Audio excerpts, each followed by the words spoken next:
Itu muncul pertanyaan dari seorang profesor Unpad bertanya, Pak, kok bisa kalian ini kan Wahabi hidup di tengahnya hijau katanya. Pak, nggak usah pakai bahasa hijau, Pak. NO gitu aja lebih vulgar, saya bilang gitu. Iya, betul.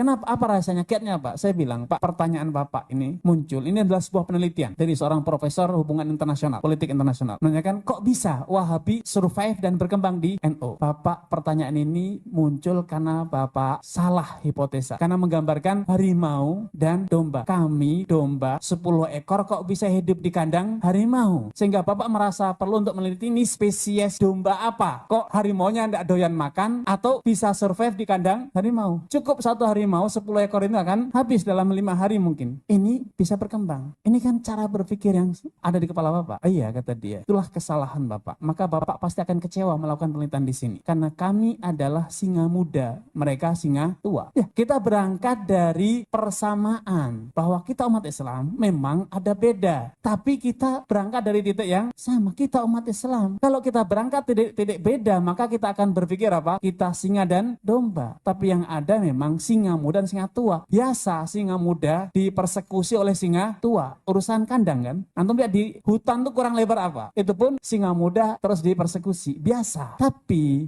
apakah mereka saling memangsa? Tidak. Itu hanya sekedar faktor pembagian wilayah kekuasaan. Artinya kita sama-sama singa, Pak Rizky ya. Ini suatu tema yang luar biasa, Pak Rizky, sehingga saya harap mahasiswa-mahasiswa STD ini punya kecerdasan intelektual, kecerdasan emosional, kematangan sikap, kematangan berpikir, sehingga antum bukan jadi penghancur bangunan yang sudah berdiri. Kalau ada bangunan rusak, itu tidak harus selalu dihancurkan dan dibangun ulang, tapi bisa direnovasi kan, Pak Rizky ya, agar menjadi bangunan yang indah kembali. Umat kita ini sakit, masyarakat ini banyak problemnya. Maka jangan menjadi orang yang menambah sakit dengan cara udah dihancurkan dari pondasinya kita bangun ulang. Tidak bisa. Membangun struktur sosial tidak bisa dengan cara dibangun ulang. Tapi adanya renovasi. Semoga dari antum semuanya mendapatkan kesadaran bagaimana mengkonstruksikan ulang diri kita sebelum kita menata ulang konstruksi sosial masyarakat kita. Semoga teman-teman ini paham historikal. Jangan lagi percaya bahwa kamu filsuf. Tidak. Ini adalah sebuah bukti bahwa Imam Syafi'i bisa bersandingan dengan arus yang berbeda-beda selama masih dalam satu rumah besar, namanya rumah apa? Islam. Itu muncul pertanyaan dari seorang profesor